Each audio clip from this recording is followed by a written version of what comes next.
I recently became one of the top 50 players in Unreal Rank, and today I'm going to break down some of my best kills in ranked against other high ranked players to show you my thought process and how I win so many fights against good players. So if you guys do enjoy, make sure you are subscribed. We're almost at 30k, but now on to the first fight.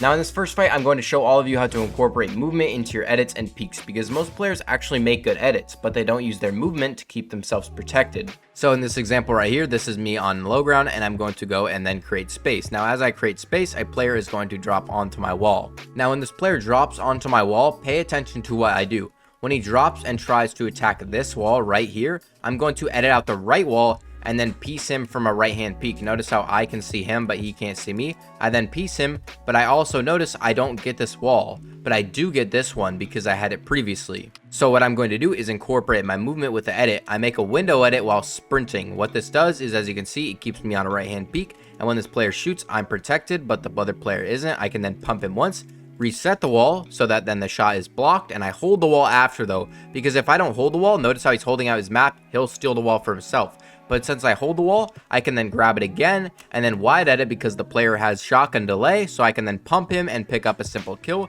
just because I incorporated movement with my edits. Now if you want to win fights, but most importantly end fights faster, then you need to learn how to close distance on your opponent. In this fight right here, I am trying to fight this player obviously, but he's getting pinched in the back. When I realize this player has a bunch of space to play from, I'm going to give up on the fight and reset to reload all my guns. When I do this though, the other player that was pinching him comes up to try to clean us up, but I realize he's exposed and I'm able to get a big hit of opening damage. After I get that big hit of opening damage, obviously I'm going to throw my Oni mask, but if I throw it in this area right here where I am, I'll get pinched by this player and this player. So instead, I'm going to throw my teleporter over the tree line and teleport behind him while holding out a cone. What this does is it then blocks the player from going up, and then I can pump him in the back just like in the examples before, and then I'm going to read his movement, see he's moving right, and then pre-piece that area so that if he goes into that area, I can pre-piece him. And as you can see, I did so. I can then pump the player and get an AR shot in and pick up a simple kill, and most importantly, I didn't take any damage in the process, but I also ended the fight super quickly. The next fight we're going to go over, I'm going to show you how to be aggressive while not taking damage at the same time. In this fight right here, I'm going to full piece a player, but I am going to get my kill stolen. Now, as soon as I get my kill stolen, I'm not going to be greedy for the loot, and I'm instantly going to jump up and then look at the other player. I do this because the other player is then going to teleport on me, but since I'm ready, I'm able to take high ground and I pre-piece the area I think he's going to go into. But my shotgun wasn't reloaded, which is unlucky, so I place a wall between me and him to then block his shot, and then I reset to reload all my guns. Now after I reset, this player makes a bunch of space, so I want to bait him to leave the space, so I throw my teleporter in hopes that he thinks I'm running. And then when I do this, he then is baited out and he instantly jumps out, which was my plan.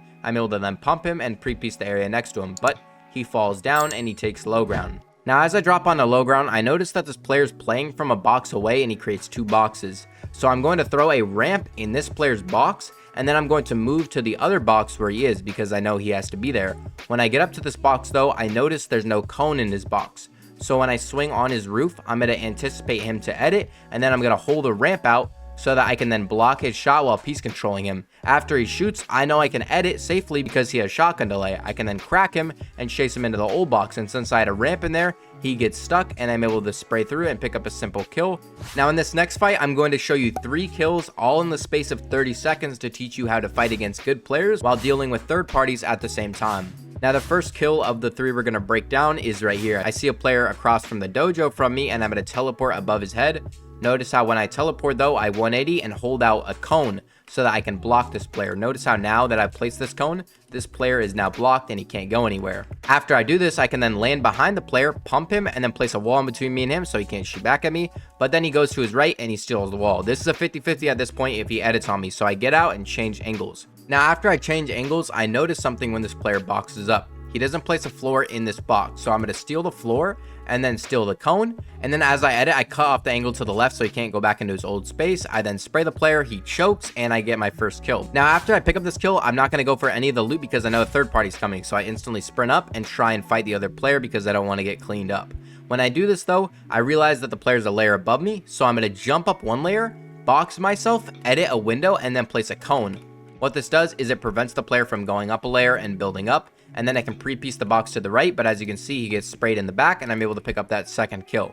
Now when this player does show up, I'm going to try and pre-fire him. I miss, and then the player places a cone above me. So I place a floor to then counter that so he can't edit on me, obviously. But after I do that, the player jumps onto this ramp, and that means that more than likely, he's gonna side jump off of that ramp and land right here, right in front of me. So what I'm gonna do is place a wall, edit a window, and then a cone, and flip the cone up like a ramp, so that if the player lands in this box, I have it full pieced. And since I did that, I get one pump off, and then I reset the wall to make sure the player can't shoot back at me. I then can edit once more because he has shotgun delay, and then I was able to pick up a simple kill just because I dealt with third parties properly. Now I understand that not all of you are going to be the best players, and that means you're not going to have a bunch of health and you're not going to be stacked. So let's show you an example of how to fight on low HP. In this fight right here, this player is going to be super aggressive on me, and he's going to try and jump in my box. When he backs up, I try and jump in his box, but when I do this, I make a big mistake. He gets out of that box, and now all of the builds are his, and he traps me in the box, and I try and get out, but he holds the wall and blocks me, and then I get pumped in my back. When this happens, notice how literally every single build is his. So that means I have to be aggressive and take the fight to him, because if I don't, I'll die. So notice how my crosshair is always placed on him in case he edits. I can then pump him once, but when I get hit, I'm at 1 HP now. So if I take any damage, I'm dead. Now after I steal this wall right here, I'm then going to make a wide edit, but I'm going to stay super protected. I try and jump and shoot him, but I miss, and I'll reset the wall so that I don't take any damage, so I don't die. And then I'm going to do the same thing again, but notice how I hug the wall and I'm directly in the corner. This is because I can see the player right now, but when we look at the other player's POV, he literally can't see me, and that means I have Peeker's advantage. I can jump in the air, pump the player before he can even see me, and pick up a simple kill, even though I was literally on 1 HP. Moving on, let's talk about one of the biggest mistakes I see a lot of players make, and that is being too greedy for loot. An example of why you shouldn't be greedy for loot is right here. I realized that this other player below me just picked up a kill. Now when he picks up this kill, I know he's going to probably go run over for the loot because he's going to be greedy for it. So I patiently wait for him to run, and once I see that he's running, I'm able to get a big hit of opening damage, and then I'm going to teleport on the player. Now when I teleport on this player, pay attention to what this player does, because he does something very good. He's going to go up and he's going to create 2 boxes of space in full metal. This means it's going to take me a long time to get into his box, or even just jump in for that matter. Now when this player makes this space, he's going to make 2 really weird edits that are very hard to counter, because right now he has a right hand peek against me. But what I'm going to do is going to counter that right hand peek. Notice how I make that window edit right in front of me. But you'll notice that from this window edit, I can't see him, but that's not the goal of this window edit. If I window edit, the wall in front of me is weak. I can then spray the wall, catching the player off guard, and then I can pick up a simple kill. But I was only able to pick up this kill simply because the other player was greedy. Now that we've gone over all these really complex fights, let's show you a simple build move that I use to end fights quickly. In this fight right here, I take high ground on a player, and I'm trying to find out where he is in these boxes, and I realize he's a layer lower, so I'm going to drop and steal the wall. And then I place a box to my left in case he edits on me. When I realize he's still in that box, I spray, steal the floor as a cone, and then I get some opening damage, but I reset the wall so that the player can't shoot back at me.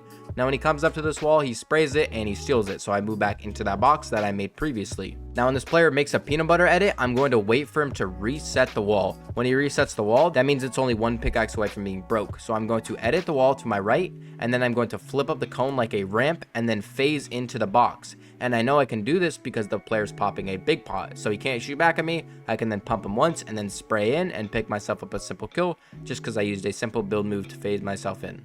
That is the end of this video. If you guys did enjoy, make sure you are subscribed. But if you want to see more, go check out this full guide on how to dominate every rank game. But with that, I'm out. Peace.